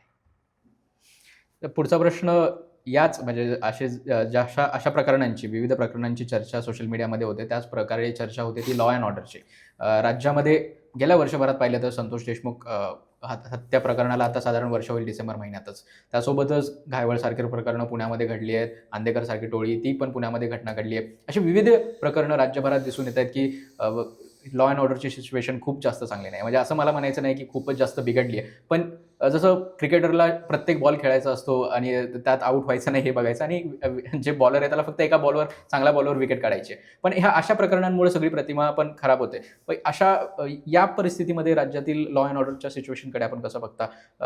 खरंच काही चांगलं या वर्षभरामध्ये घडल्यासारखं वाटतं का की ती अजून बिघडल्यासारखं वाटतं? मी तुम्हाला एक गमतीशीर आठवण करून देतो. 14 ते 19 मध्ये काही घडलं ना नागपूरमध्ये गुन्हा मुख्यमंत्र्यांच्या गावात असो. आज पुण्यात रस्त्यावर बाजीराव रोडला खून झाला तर अजित पवारांच्या पुण्यामध्ये असं आलं का बातमीत कुठे? मला नाही वाचल्यासारखं वाटतं. असं होत नाही. म्हणजे पुण्यातल्या काही घडलं तर चंद्रकांत दादांच्या पुण्यातल्या सगळ्या घटनांची जबाबदारी अजित पवारकडे द्यायची. तर त्यावेळेला फडणवीस नागपूरचे मुख्यमंत्री झाले हेच थोडंसं जरा सुरुवातीला डायजेस्ट करायला अवघड गेलं आणि मग त्यातनं यायचं नागपूरमध्ये एवढं मुख्यमंत्र्यांच्या शहरात मुख्यमंत्र्यांच्या यायचं विधानसभेतही त्याच्या पडसाद उमटायची. ती बातमी असत्य आहे का नाही? ती योग्यच बातमी आहे. नागपूरमध्ये मुख्यमंत्र्यांचं शहर आहे, तिथे कायदा व्यवस्था अशी असेल तर मग इतरत्र काय असं त्रैराशिक लोक मांडतात आणि त्यात गैर पण काही नाही. त्याच पद्धतीने आत्ता लॉ अँड ऑर्डर बिघडली का तुम्ही म्हटलात तशी खूप टोकाची बिघडली नाही. म्हणजे पुन्हा आमचा मुलगा नापास नाही झाला याच्यात चूक मानायचं आहे का? हा एक. आणि तीच परिस्थिती कायदा सुव्यवस्थेची आहे. बरं ह्याच्यामध्ये मुख्यमंत्री जबाबदार आहेत किंवा मुख्यमंत्री गृहमंत्री आहेत म्हणून तेच जबाबदार आहेत असं सर्वस्वी मी म्हणणार नाही. त्याचं कारण असं की पूर्वीच्या काळी रेल्वे समजा रुळावरनं घसरली खाली खंडाळ्याच्या घाटात तर रेल्वे मंत्र्यांना राजीनामा द्या किंवा रेल्वेचा अपघात झाला राजीनामा द्या. मी त्या मताचा नाही. त्याचं कारण असं की इतक्या प्रमाणात ऍक्सिडेंट झाले तर आपल्याला 30-40 मंत्री बदलायला लागतील मुख्यमंत्री किंवा अर्थमंत्री किंवा गृहमंत्री. त्याला काय अर्थ नाही. ही मागणी थोडीशी इलॉजिकल आहे. जसं म्हणालो मोबाईल प्रत्येकाच्या हातात आलाय तर लोकांनी पण थोडं एलिव्हेट व्हायची गरज आहे. म्हणजे लोक शहाणे झालेच आहेत पण थोडं विचाराच्या पातळीवर आपण काही ठिकाणी सोयीस्कररित्या नव्या गोष्टी घेतो, काही ठिकाणी सोयीस्कररित्या जुन्या गोष्टी वापरतो. ते नाही केलं पाहिजे. आपण समग्रपणे पुढे जायला पाहिजे. तसं लॉ अँड ऑर्डर जी आहे जी चांगली नाही हे योग्य आहे की चांगली नाही हे बरोबर आहे. म्हणजे योग्य म्हणजे चुकीचं म्हणजे लॉ अँड ऑर्डर चांगली नसणे चुकीचंच आहे पण ते बरोबर आहे. तुम्ही म्हणताय ती वस्तुस्थिती आहे पण ती वस्तुस्थिती कुठल्या कुठल्या पातळीवर आहे त्याची कारणं काय?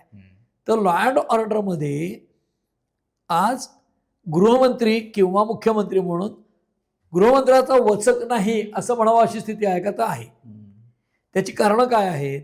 तर 17 साली महापालिकांच्या निवडणुका झाल्या आणि 5 ते 7-8 वर्षामध्ये काही ठिकाणी निवडणुका झाल्या नाही. त्या ठिकाणी असणारे आयुक्त किंवा खालच्या यंत्रणा नोकरशाहीच्या त्यांच्यावर इलेक्टेड रिप्रेझेंटेटिव्हचा वचक नसणं.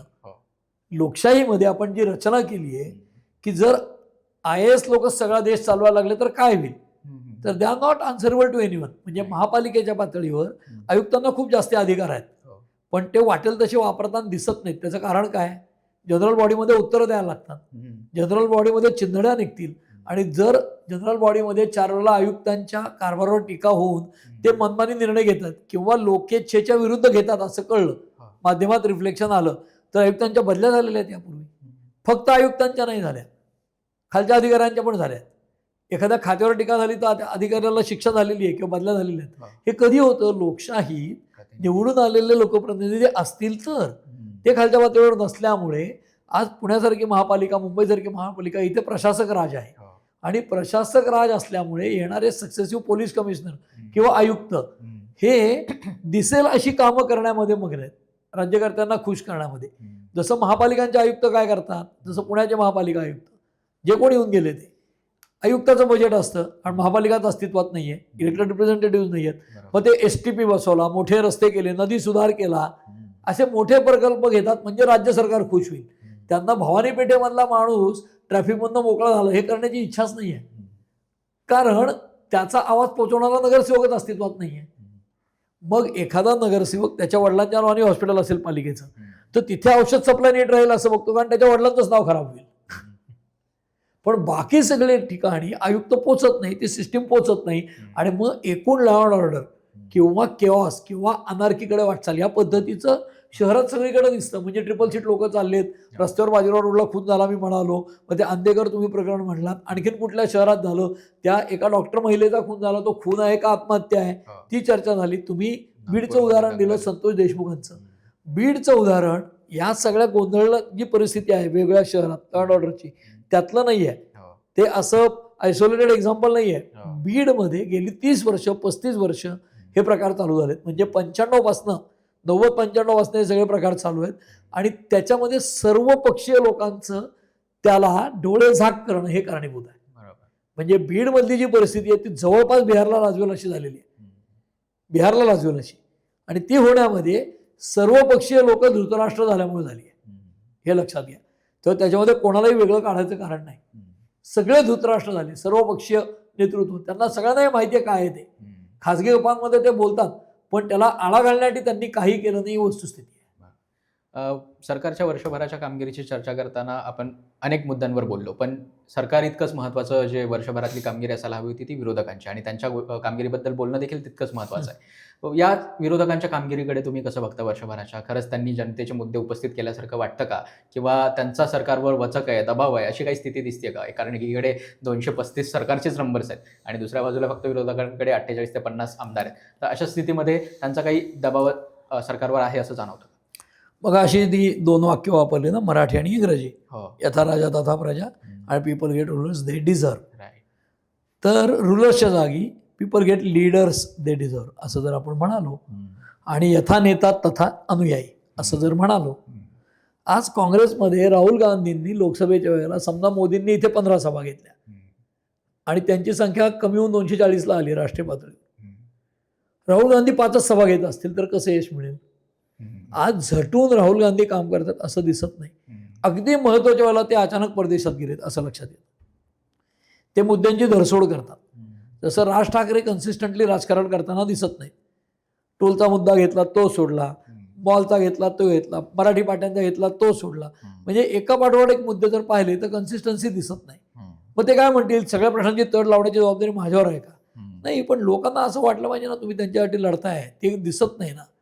किंवा तुम्ही तुमच्या त्या लढाईमध्ये प्रामाणिकपणे आणि निष्ठेने लढताय हे पण वाटत नाही, धरसोड दिसते. जसं राहुल गांधींनी कॉन्स्टिट्यूशन दाखवायचे सगळीकडे, आता त्यांचे जे काही अनुयायी लांबचे म्हणजे प्रत्यक्ष पक्षात नसलेले पण स्वतःला इंटेलेक्च्युअल म्हणणार, ते कॉन्स्टिट्यूशन घेऊन अजूनही फोटो टाकतात फेसबुकला आणि याच्यात. स्वतः राहुल गांधीने तो मुद्दा आता दिसत नाही कॉन्स्टिट्यूशन घेताना. मग ईव्हीएम मध्ये बिघाडे म्हणतात, मग मतचोरी म्हणतात. आता मतचोरी मागे पडलं की आणखीन काहीतरी नवीन येईल. जर त्यांचं नेतृत्व जर अतिशय स्ट्रॉंगली आणि निष्ठेने लोकांसाठी लढताना दिसत नसेल तर अनुयायी काय करतील? महाराष्ट्रामध्ये पृथ्वीराज चव्हाण हे माजी मुख्यमंत्री, म्हणजे मुरब्बी नेते, राजकारण कळणारा नेता आहे, त्यांना जनाधार तितकासा नाही, हा एक प्रॉब्लेम आहे. ते मास लीडर नाहीत मोठ्या प्रमाणात, कारण त्यांनी दिल्लीचं राजकारण जास्त केलं. अशोक चव्हाण होते, ते आता काँग्रेसमधनं उठून भाजपतच गेले डायरेक्ट, माजी मुख्यमंत्री. तिसरे माजी मुख्यमंत्री सुशील कुमार शिंदे आहेत, ते आज राजकारणात तितकेसे ऍक्टिव्ह दिसत नाही, जवळपास रिटायरमेंट झोनमध्ये. अशा परिस्थितीत महाराष्ट्रामध्ये मला वाटतं काँग्रेसचे माजी मुख्यमंत्री हे 3च आहेत ना आता, म्हणजे अशोक चव्हाण, पृथ्वीराज चव्हाण, विलासराव देशमुख हयात नाहीत आणि सुशील कुमार शिंदे आहेत. अजून कोणी असले तर बघा, आठवत असले तर. आणि ते तिघही आज ऍक्टिव्ह नसल्यामुळे सक्सेसिव्ह प्रदेशाध्यक्ष म्हणजे या आधीचे प्रदेशाध्यक्ष म्हणजे कोण, तर आपले हे होते नाना पटोले आहेत, त्याच्या आधी होते माणिकराव होते. ते माणिकराव ठाकरे आता दिल्लीत असतात किंवा राष्ट्रीय राजकारणात आहेत, ते इथं काही फार कुठेही दिसत नाहीत. आज महाराष्ट्रामध्ये नगर परिषदांच्या निवडणुकांमध्ये राज्यव्यापी दौरे कोणी केले तर हर्षवर्धन सपकाळ, ते तुलनेने नवे आहेत आणि त्यांचा फेसही तितकासा जनतेला माहीत नाही. त्यामुळे काँग्रेस काही करताना दिसते का तर नाही. दुसरीकडे विरोधी पक्षात असताना स्कोप खूप असतो. जेव्हा तुम्ही म्हणालात की 235-240 लोक जर सरकारचे आहेत आमदार आणि यांचे 40-45 आहेत आणि सगळीकडे स्कोप आहे. 1 वर्षाची कामगिरी आपण म्हणतोय चांगली नाही फडणवीसांची, 10 प्रकरणं बाहेर आली. ही प्रकरणं बाहेर काढली कोणी?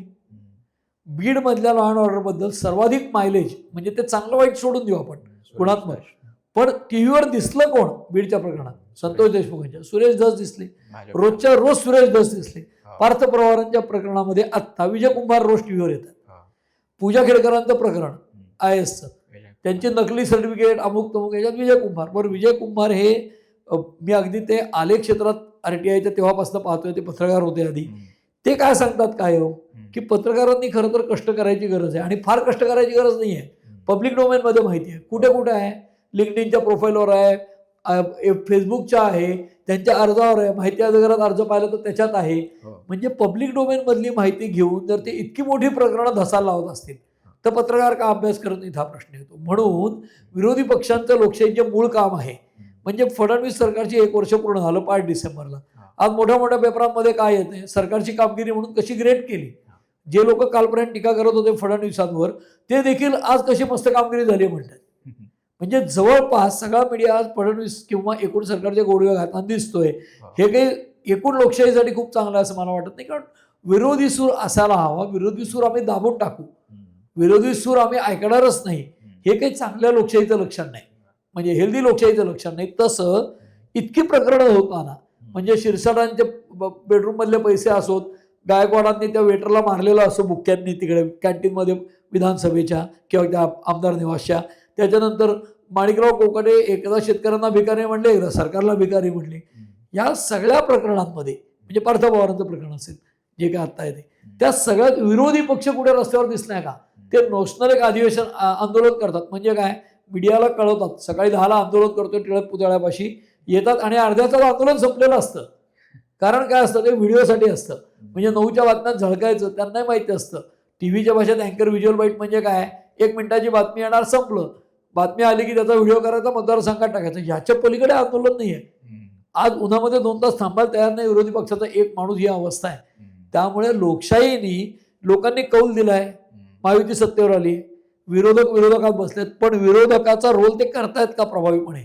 फडणवीस विरोधी पक्षात असताना ज्या प्रकारे सळोगीपळो करत होते, नारायण राणे विरोधी पक्षनेता म्हणून जितके प्रभावी होते तितके आज विरोधी पक्षनेते आहेत का? मुळात आज विरोधी पक्षनेतेच नाहीत अशी अवस्था झाली आहे. इतकी जर तुम्हाला मॅन्डेट कमी दिला लोकांनी तर तुम्ही तडफेने काम केलं पाहिजे. म्हणजे जो मुलगा नापास झालाय तो काय म्हणतो, पास तरी झाला पाहिजे. 100 पैकी 28 मार्क मिळाले तर 35वर मिळायला पाहिजे. यांना 100 पैकी 20 मिळाले, त्यांना 15 वाढवायचे आहेत ना. ते प्रयत्न दिसतात का? तर दिसत नाहीत. म्हणून विरोधकांवर जी टीका आहे ती करताना हे सांगावंच लागतंय, विरोधकात कोण आहेत.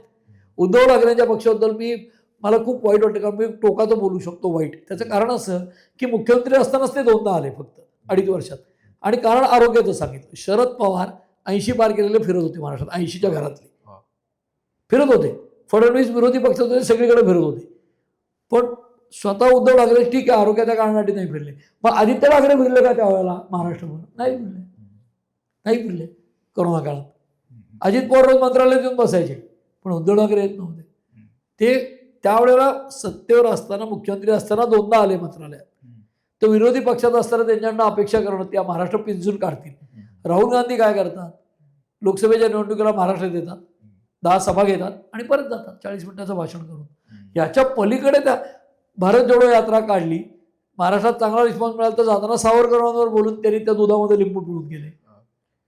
तीच परिस्थिती उद्धव ठाकरेंची. आज ते जनतेशी संवाद काय राहिला त्यांचा? ते बांधावर जातात कधी, जेव्हा सरकार बांधावर जाईल असा कॅबिनेटने निर्णय घेतला अतिवृष्टीनंतर, तेव्हा उद्धव ठाकरे गेले. म्हणजे तेही त्यांना आधी सुचलं नाही बांधावर जायचं. ही उद्धव ठाकरेंची अवस्था आहे किंवा शिवसेनेची. काँग्रेसमध्ये मी सांगितलं तसं अवस्था इतकी वाईट आहे की मोठे मातबर नेतेच गेलेले आहेत आणि खालच्या पातळीवरच्या नेत्यांनी आशा सोडली की आता 29 पर्यंत काहीच करायचं नाही, कारण ते विधानसभेकडे बघतात, खाली काही करायलाच तयार नाही. तिसरा पक्ष कुठला तर शरद पवारांचा. त्यात शरद पवार स्वतः आजही फिरतात. म्हणजे बाबा आडवांना बघायला रुग्णालयात घेऊन गेले ते पुन्हा हॉस्पिटलला, पण इलेक्शनचा प्रचार त्या तडफेने करू शकतील असं आज त्यांची स्थिती नाही पूर्वीसारखी. पण सुप्रिया सुळे आणि रोहित पवार दिसतात का, तर ते फार कुठे करताना दिसले नाहीयेत. म्हणून त्यांनी ती सगळी जबाबदारी एक माणूस नेमलाय, शशिकांत शिंदे प्रदेशाध्यक्ष. ते फिरतील, ते फिरतात. असं जर विरोधकांचं वागणं असेल तर ते वर येतील का? म्हणजे 100 पैकी 15 मार्क मिळवलेले किंवा 20 मार्क मिळवलेले विरोधक 35ला येतील का, मग 50ला येतील का, आणि मग 70% जातील का? हे जरा अवघड दिसतं आज त्यांचं वर्तन बघून तरी. सर, मुलाखतीच्या शेवटाकडे येताना तर वर्षभराच्या कामगिरीची आपण चर्चा केलीच आहे सरकारच्या. पण येणारा काळ, येणारी 4 वर्ष देखील अजून सरकारच्या हातामध्ये आहेत. तर या 4 वर्षात त्यांच्यापुढं कुठली नवीन मोठी आव्हानं असणार आहेत किंवा कुठल्या कामाचं म्हणजे काम करता येईल अशी कुठली कामं त्यांच्यासमोर असू शकतात? 2-3 गोष्टी अशा आहेत की महत्त्वाचं म्हणजे भाजप जिथे सत्तेवर असतं, आज त्यांचं अलायन्सचं गव्हर्नमेंट महाराष्ट्रात महायुतीचं, पण भारतीय जनता पक्ष जिथे इथं सत्तेवर होतं तिथं तो मोठ्या प्रमाणात इन्फ्रास्ट्रक्चरची कामं करतो.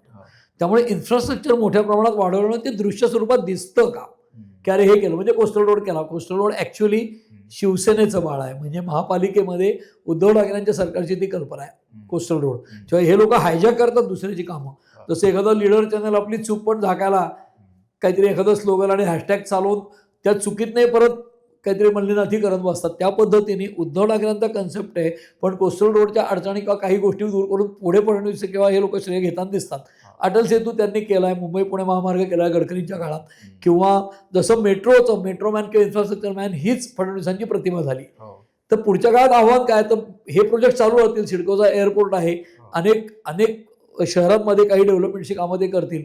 महत्त्वाचं काय आहे तर आव्हानं काय आहेत. जरी महापालिकांच्या पातळीवरती प्रश्न असले तरी आज कचरा समस्या त्यांना महापालिकेच्या निवडणुकीच्या वेळेला सगळीकडे असणार आहे. सॉलिड वेस्ट मॅनेजमेंट हा अख्ख्या राज्यापुढचा इश्यू आहे, त्याच्यावर फार भरीव काही झालेलं नाही. दुसरी गोष्ट, नद्या अस्वच्छ आहेत सगळ्या. म्हणजे एकीकडे पाण्याचा प्रश्न सोडवताना सिवेज ट्रीटमेंट प्लांट पुण्यासारख्या शहरात बसवलेले नाहीत, त्यामुळे मिठी नदीचा प्रश्न मुंबईतला आहेच. तरी पुराचं प्रमाण किंवा पाणी साठण्याचं प्रमाण मुंबईतलं हळूहळू कमी करतात पंपिंग स्टेशन बसवून, त्या पातळीवर सुधारणा आहे. आणि आव्हानाचं म्हणाल तर सगळ्यात मोठं मगाशी मी म्हणालो ते अर्थकारणाचं आव्हान अतिशय मोठं आहे. कारण राज्याची आर्थिक स्थिती जसं फडणवीस म्हणतात की आज काय दिवाळखोरीकडे नाही, म्हणजे दिवाळखोरीकडे वाटचाल ते करत नाहीत. याच्यात जर आनंदी असतील म्हणजे ते आनंदी नाहीत. त्यांनी प्रश्नाला उत्तर देताना ते बोलले, मी तसा अर्थ काढत नाही, कारण डिजिटल टेक्नॉलॉजीमध्ये हो किंवा नाही असं आपण म्हणतो, असं नाही म्हणजे असं आहे, असं मी अर्थ काढत नाही आहे. पण ते जर म्हणत असले दिवाळखोरीकडे वाटचाल नाही तर ते नक्की भूषणावं नाही. कारण फक्त दिवाळखोरीकडे जाण्यापासून वाचवणं हे अपेक्षा नाही आहे. म्हणजे बजेट कसं वाचवावं हे पुस्तक लिहिणारे फडणवीस, वय त्यांच्या बाजूला असलेले फडणवीस, पूर्ण बहुमत असलेले फडणवीस काही अप्रिय निर्णय घेतील का, आणि जिथे फक्त मलमपट्टीचा उपयोग नसतो तिथे शस्त्रक्रिया करतील का, हा खरा प्रश्न आहे. आणि ते अर्थकारणाच्या पातळीवर तर करण्याची नितांत गरज आहे असं मला वाटतं. आणि मॅन्डेट पण इतका मोठा आहे की या सगळ्या गोष्टी केल्या पाहिजे. त्याच वेळेला तुम्ही ते अफोर्डेबल करू शकता ना, असं आहे. शेवटचा प्रश्न की आपण खूप जास्त कामगिरीबद्दल चर्चा केली आहे, विरोधकांच्या कामगिरीबद्दल चर्चा केली आहे, पण वर्षभराच्या सरकारच्या कामगिरीकडे म्हणजे वर्षानंतर एक परीक्षा असते, वार्षिक परीक्षा, तर असं झाल्यानंतर गुण किती द्याल या सरकारच्या कामगिरीला? जसं मी म्हणालो की भारतीय जनता पक्ष काम जे करतो तेच ते करतायत. त्यांची प्रतिमा खराब झाली आहे का? 1 वर्षात जितकी झाली तेवढी 5 वर्षात चांगली नव्हती झाली. मग या सरकारला मार्कच जर द्यायचे झाले तर 10 पैकी किती द्यायचे? तर मी नापास आहे असं म्हणणार नाही, डिस्टिंक्शन आहे असं म्हणणार नाही. म्हणजे 17% वर नाही, 75% वर नाहीत. फर्स्ट क्लासमध्ये पास झालेत का? तर इतकं मोठं बहुमत असताना सरकार आहे राज्यात असं आम माणसाला वाटतंय का? तर नाही. म्हणजे नापास नक्की नाहीत, पास झालेत, सत्तेवर आहेत. फर्स्ट क्लास अजिबात नाही आहेत, डिस्टिंक्शन अजिबात नाही आहेत. मग कुठेतरी ते 45 ते 50% किंवा 45 ते 55% मध्ये आहेत. म्हणून मी त्यांना 10 पैकी 5 मार्क देईन. त्याच्यापेक्षा जास्त आज द्यावेत अशी या सरकारची कामगिरी मला 1 वर्षात बिलकुल वाटत नाही. सर, आपले खूप खूप आभार. आपण द पॉलिटिक्सच्या प्लॅटफॉर्मवर आलात आणि सविस्तरपणे सगळी भूमिका मांडली. सरकारच्या वर्षभराच्या कामगिरीवर देखील चर्चा केली. अशाच प्रकारची चर्चा पुन्हा वेगवेगळ्या विषयांवर करूया. तोपर्यंत धन्यवाद. थँक्यू.